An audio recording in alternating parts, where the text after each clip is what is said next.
Hello बच्चों, कैसे हैं आप सब। बहुत दिनों के बाद आज वीडियो बना रहे हैं। कुछ व्यस्तताएं थीं, कुछ समस्याएं थीं और कुछ गर्मी, तीनों को मिला करके वीडियो हमारा लेट हुआ। तो कोई प्रॉब्लम नहीं है, अभी तक जितना पढ़ाया गया उतना आप पढ़ते रहिए।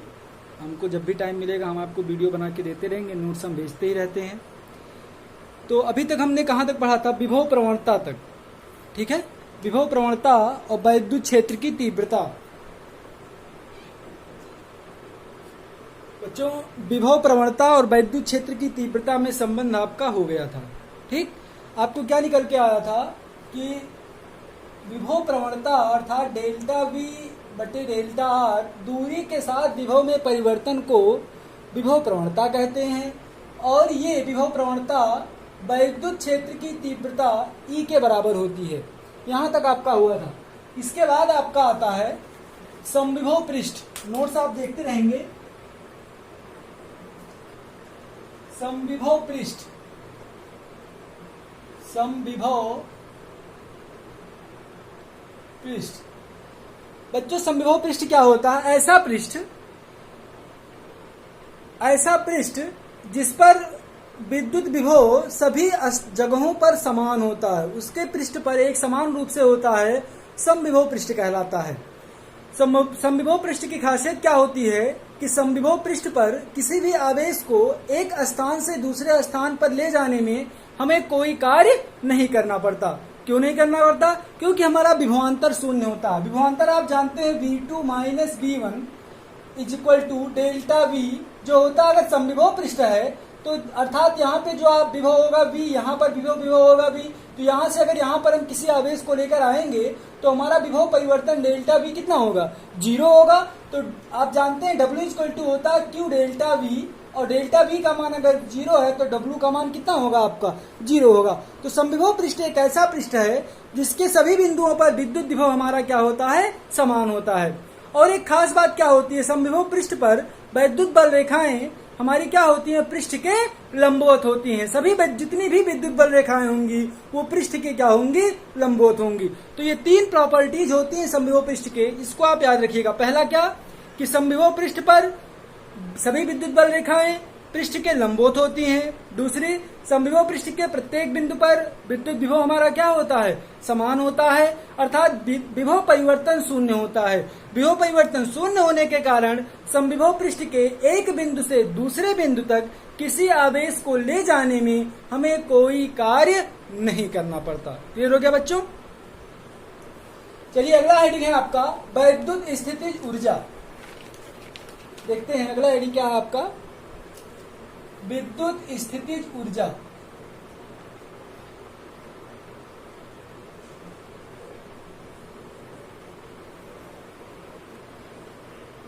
हमने आपको जब विभव पढ़ाया था तो कहा था उसका एक टॉपिक आप याद रखिएगा। विभव से पहले वाली हेडिंग तक आप याद रखिएगा। मेरा वीडियो रिवाइंड करके आप देखिएगा, फिर से जाकर के वही वीडियो, तो आपको सारा डेरिवेशन वही मिलेगा, ठीक है। लेकिन यहाँ पे डेरिवेशन थोड़ा हम दूसरे ढंग से करवाएंगे, वो भी आपका इजी पड़ेगा। देखते हैं क्या होती है विद्युत स्थितिज ऊर्जा। हम जानते हैं कि विद्युत क्षेत्र के भीतर किसी बिंदु तक किसी आवेश को अनंत से लेकर आने में हम कार्य करते हैं। क्या करते हैं? कार्य करते हैं। ये जो कार्य होता है वो हमारी जितना कार्य करते हैं सिर्फ W तक, ठीक है। W तक मतलब जो कार्य हम करते हैं वो हमारी विद्युत स्थितिज ऊर्जा के रूप में क्या होती है? एकत्रित हो जाती है, संचित हो जाती है, ठीक। अर्थात एक लाइन की परिभाषा अगर क्या बनाएं कि मान लीजिए दोनों आवेश आपके अनंत पर हैं, कि किन्हीं भी दो आवेशों को अनंत से लाकर एक दूसरे के समीप रखकर किसी निकाय की रचना करने में, देखिएगा, एक आवेश से कोई आपका निकाय नहीं बनता है।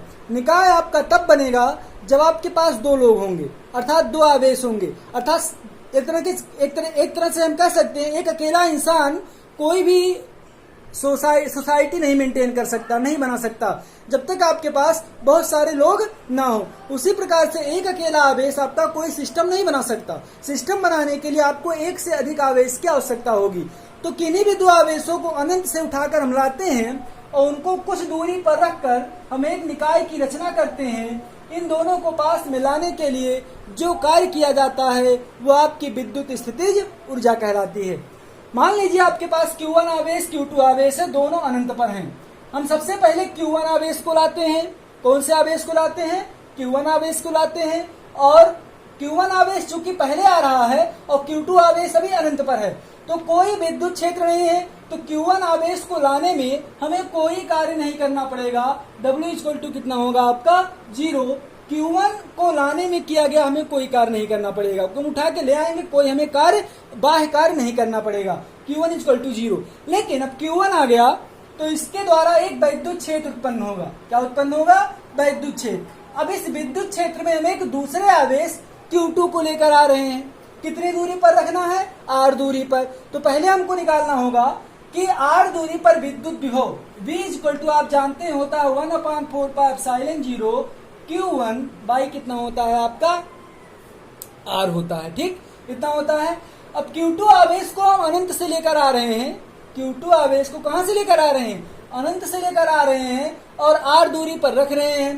तो Q2 आवेश को अनंत से लाने में किया गया कार्य W इक्वल टू कितना होगा? Q2 इंटू डेल्टा V, अर्थात इस बिंदु पर हमारा विभव कितना है? तो इस बिंदु पर विभव हमारा कितना है? इतना आया। और W कितना कार्य होगा? Q2 डेल्टा V, या W equal to Q2 into delta V का मान रख देंगे 1/4πε0 Q1 बाई कितना हो गया आपका? R, या W इक्वल टू निकल आएगा 1/4πε0 Q1 Q2 बाई R। ये हमारा किया गया कार्य हो गया और यही हमारी क्या हो जाती है? स्थितिज ऊर्जा U 1/4πε0 Q1 Q2 बाई कितना हो जाता है? R हो जाता है। ठीक, आसान है ना, कोई दिक्कत नहीं होनी चाहिए आपको समझने में, बहुत ही इजी है। तो U equal to 1/4πε0 Q1 Q2 divided by कितना हो गया आपका? R। ये हमारी अनंत से किसी भी आवेश को लाकर किसी निकाय की रचना करने में किया गया क्या होता है? कार्य होता है। ठीक बच्चों, U equal to 1/4πε0 Q1 Q2 by R हो गया। ऊर्जा है तो ऊर्जा का मात्रक आपको पता है जूल होता है, वही आपका मात्रक यहाँ भी होगा। जो बीमा जूल की होती है वही यहाँ भी होगी, कार्य की बीमा जो होती है। ठीक है, अब अगर मान लीजिए एक आवेश माइनस हो एक आवेश प्लस हो तो आपकी ऊर्जा क्या होगी? तो आपकी ऊर्जा भी माइनस और प्लस हो जाएगी, क्योंकि ऊर्जा आपकी अदिश राशि है तो हम उसको चिन्ह सहित लिखेंगे। क्या लिखेंगे? चिन्ह सहित। ऋण चिन्ह आएगा मतलब हमको कार्य करना नहीं पड़ रहा है, कार्य मिल रहा है। मतलब अगर एक माइनस एक प्लस तो आवेश दूसरा आवेश अपने आप आ जाएगा, आकर्षित करेगा। और अगर प्लस आपको साइन मिलेगा मतलब हम कार्य कर रहे हैं, हमको कार्य मिल नहीं रहा है, हमको कार्य करना पड़ रहा है। ठीक, अगर मान लीजिए हमने आपको नोट्स में बनाया होगा, देख लेंगे अगर आपको नोट्स, कि मान लीजिए आपके पास बहुत सारे आवेश हैं। मान लीजिए आपके पास ऐसे करके बहुत सारे आवेश हो, यहाँ पे आवेश हो Q1 Q2 Q3 हो, तो और हमको क्या निकालनी है? पूरे निकाय की विद्युत स्थितिज ऊर्जा निकालनी है। तो U इक्वल टू कितना हो गया?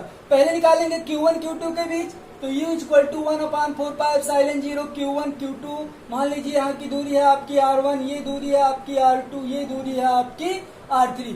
Q1 Q2 बाई दूरी कितनी हो गई? R1 plus 1/4πε0 Q2 Q3 by कितना हो जाएगा? R2 plus 1/4πε0 Q3 Q1 by कितना हो जाएगा आपका?